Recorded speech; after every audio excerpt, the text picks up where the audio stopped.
Alrighty, bon dia, and welcome to day 3 of the human-powered health training camp. Today we've got about 5 hours on the cards, a really nice loop out there. Yesterday we did some team bonding in the afternoon that involved go-karting, which was sick. I love go-karting. The guys did a bunch of go-karting, got to know each other, they raced each other. Barnabas Peak ended up on top, and then we went out for a big dinner, and again, all the riders just getting to know each other off the bike. So that was cool. And now it's day 3, about to head off and do 5 hours of bike riding.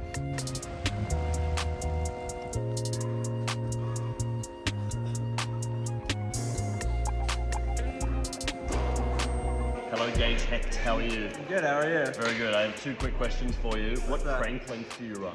I'm running 170s right now. And how tall are you?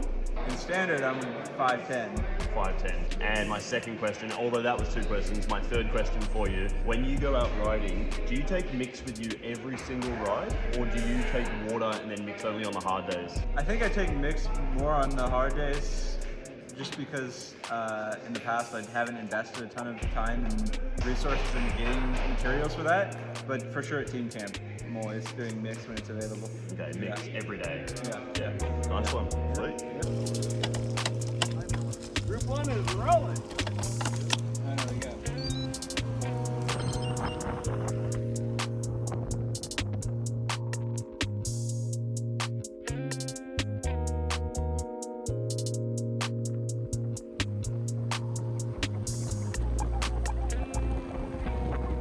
Alrighty. Bon dia. Welcome to Chad Haga. How you going? All right this morning. Yeah? We got Fresh, but feel good. Feel good. Can tell you feel good because there's a bit more pressure on the pedals today. Can you just tell me what is today's plan? What are we doing? Well, what we've got here is a very select group of riders. I want to push on the pedals today. Pushing on the pedals. Yeah. Ah, not like the other day where what were we doing the other day? I mean, it was a nice endurance ride, but today we want to finish to feel like we really did something. I agree with that. So, any efforts today, or are we just riding firm? Today we're just going to push the limits of endurance pace. Nice. Just kind of bounce around between that fat and sugar burn. And for today's 5-hour ride, what food are you carrying? I got a mix of bars and a few gels, pasta cake that our Swanee's made. I heard you pulled the pasta cake out of your pocket just then and only the wrapper came out. So I took a bite off of it earlier. I took a bite out of it in the parking lot, I put it back in my pocket, and I pulled it out to finish it, and only the wrapper that came out. So there's a pasta cake somewhere in your pocket without a wrapper? I found it. Oh, you found it? Hopefully it comes in handy later on.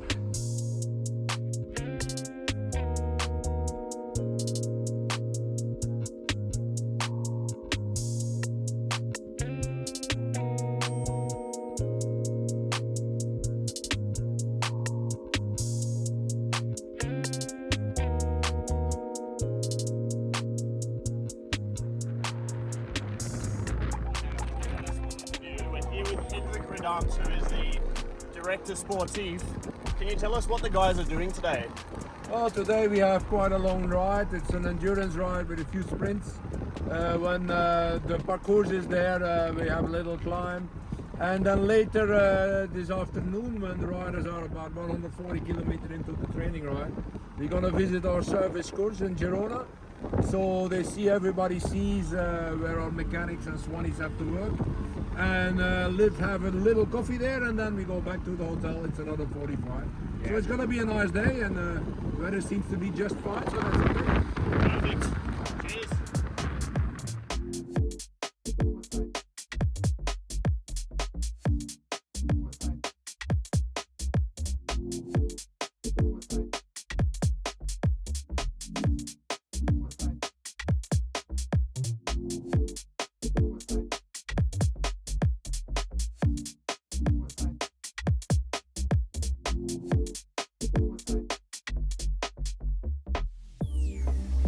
Hey Embret, quick question for you.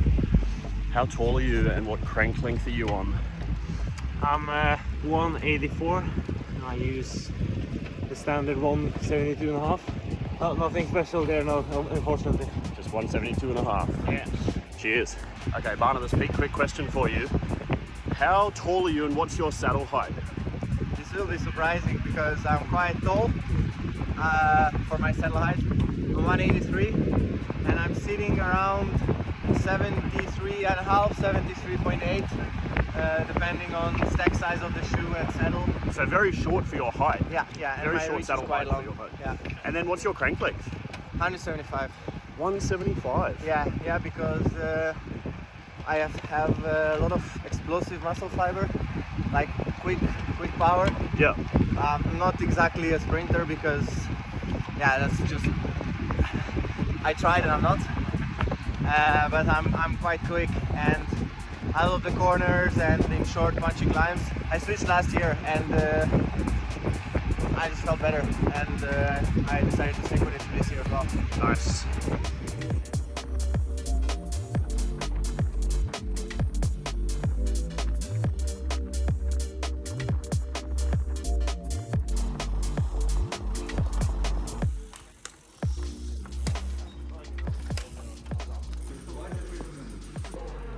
That's got some weight to it. Yeah, you want the density there. Alrighty, Matt Gibson here. I've got a couple of questions for you.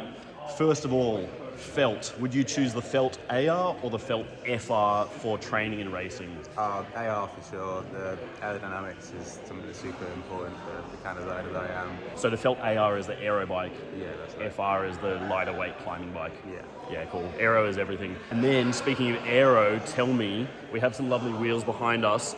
Would you choose, what's your preferred rim depth for training and then versus racing? So for training, I'd usually use something pretty shallow. I'm not too bothered at all training-wise. I don't mind something that's pretty heavy, that's going to make me have to work a little bit harder in certain training rides. In a race, I'd usually go around 50 mil. It's usually I think that personally that's the sweet spot for me. 50. And that's because you get the sweet spot of aerodynamics for speed, but you don't get too affected by the crosswind or the weight? Yeah, I mean, I think the weight's more of a part there, especially when you're kicking out, accelerating out of corners. The wind will play a factor, but it's not something I'm too bothered about, especially being a bigger rider. Yeah, cool. And you never mix and match. You don't go 30 front, 50 rear, 30, 70. No, I've never gone that way. I mean, there's kind of reasoning as to why someone might do that, but it's never something I've played around with. Yeah, cool. All right. Cheers, man. Thanks so much. I don't think it downloaded all the way. Only 70 max. Oh yeah. That's not a very good All right, so we have on our 5-hour ride today just ridden into Girona, where the team's service course is. Now, the service course for a professional cycling team is the name used for the building or the warehouse where they store all of their equipment when it's not being used. So this is things like spare bikes, spare wheels, the mechanics work in there on the bikes. They have all the clothing in there, and then the team vehicles are also in there. So when they go to a race, they pack up all the vehicles with everything they need and they drive off to the race. So we just ducked into the service course so all the riders could see the service course. It's cool for them to see the building where all of their equipment is stored. And now we're riding back out of Girona on the way out to the coast again. We're about, we've just clocked over 4 hours, about 125 Ks so far. So good times, got about 30 Ks to go or so.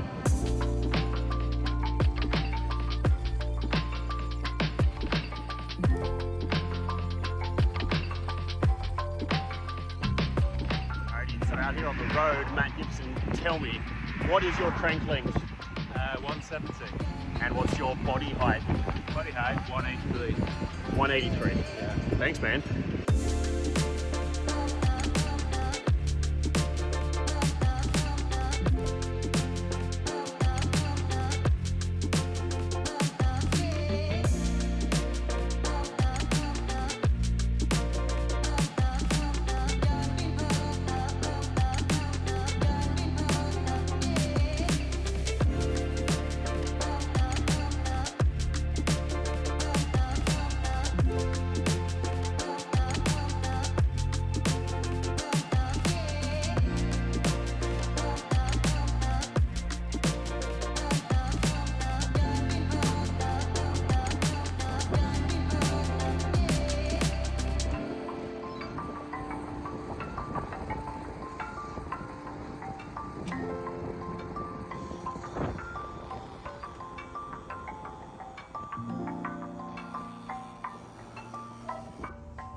Done?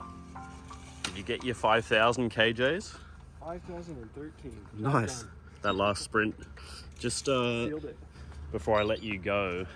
So Chad and I were just doing some extra kilometers then and just talking a bit about the ratio of like going out and just doing hours on the bike and actually going out and doing a certain amount of kilojoules, so you know you've done a certain amount of work. Can you just explain this a bit further so that people understand the importance of quality over quantity?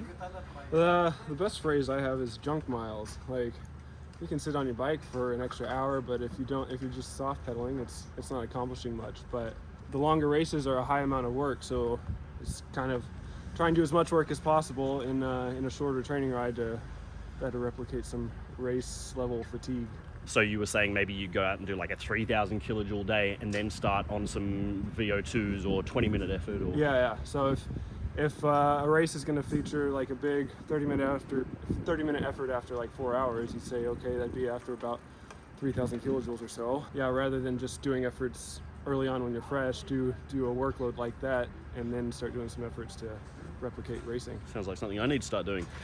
Perfect. All right, go and get recovered. We're going to go and have some lunch now.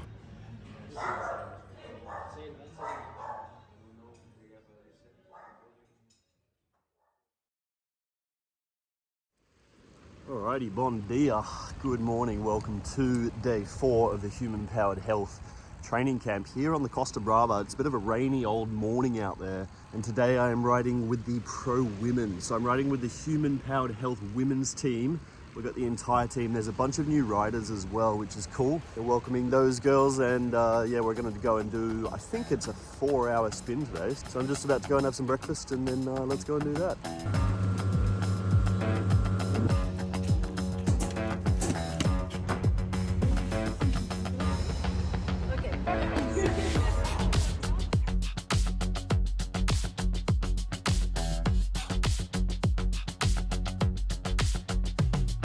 Alrighty, good morning out here with Nina Beischman. I just want to ask you a quick question. What's the hardest thing for you about the off-season? The hardest thing? That you have no structure?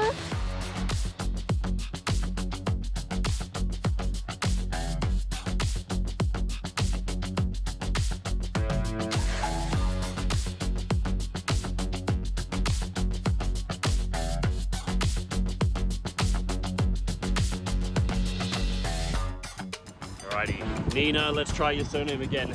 Beischman? Buisman. Sorry. Almost. So bad. It's okay. Alright, I just wanted to ask you a quick question. Tell me, how does this December camp differ from, say, other camps in the year, like January? Like, what's the purpose of this camp for you? The most important thing of this camp is to get to know each other and just have more endurance riding. And in January it's more like blocks, intervals. But now the basis is most important. Okay, so it's not about strength or anything, it's just about basic fitness. Yeah. Some gym training. And what's on the schedule for the girls over the next few days, like hours-wise? It's next day is 3 and then it's 4. So 3 and 4 hour endurance rides. Yeah, Cool. Just endurance. Yeah. Nice, cool, cheers.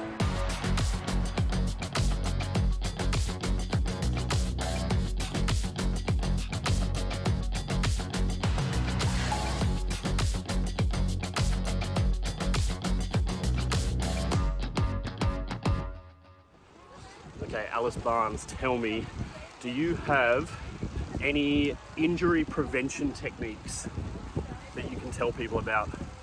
Okay. I do like a gym in the winter now, which I think really helps with keeping your body moving, making sure every muscle is working correctly. I think that's really important. I think making sure you're comfortable on the bike. Like correctly positioned? Yeah, cleat position, using the saddle correctly, your hand position. Everything that's in contact with the bike is really important to have that correct. So that you don't sort of get repetitive strain injuries, you mean? Yeah, and just using things properly. I'd say if you are injured, you make sure you fix it, otherwise you're just compensating elsewhere. Massage, I think quite regularly is good. How often do you have a sports massage? At home, I would try to have one once a week, but when we're racing, we get them pretty much every night before a race, after a stage. And that helps with injury prevention? Yeah, for sure. It keeps making sure you've got no knots and niggles and it works on them. Obviously you need to communicate well with whoever's giving the massage.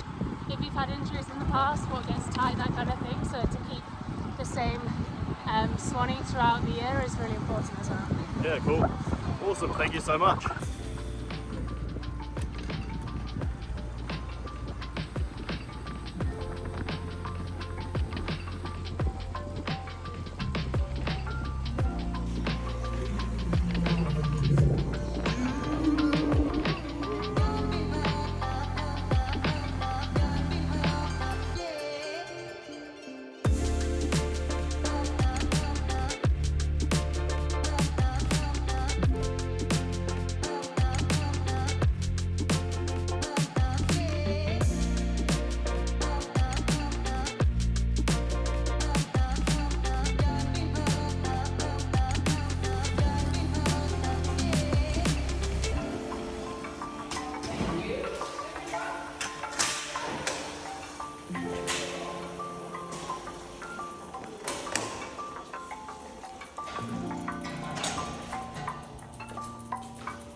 Alrighty, and so that is the end of our training. Just got back from the women's ride. We did 3 hours there, 85 kilometers, so a super nice morning roll. That's day one for the women. And they've got the next few days along with the guys also doing their training. So as you would have heard in a lot of those answers, the initial training is just to get their body moving again after a bit of time off the bike in October and November, and then they start training properly in January. So just getting some endurance hours in now. It's been super fun. This is the end of the training camp for me, day 4. Thank you so much for all your questions, for everyone who sent in questions. I didn't get around to answering them all, but I tried my best. I'll have more answers with the pro cyclists in January in Portugal, so stay tuned for those. Alrighty, I'll see you guys all very soon. Cheers. Adeu.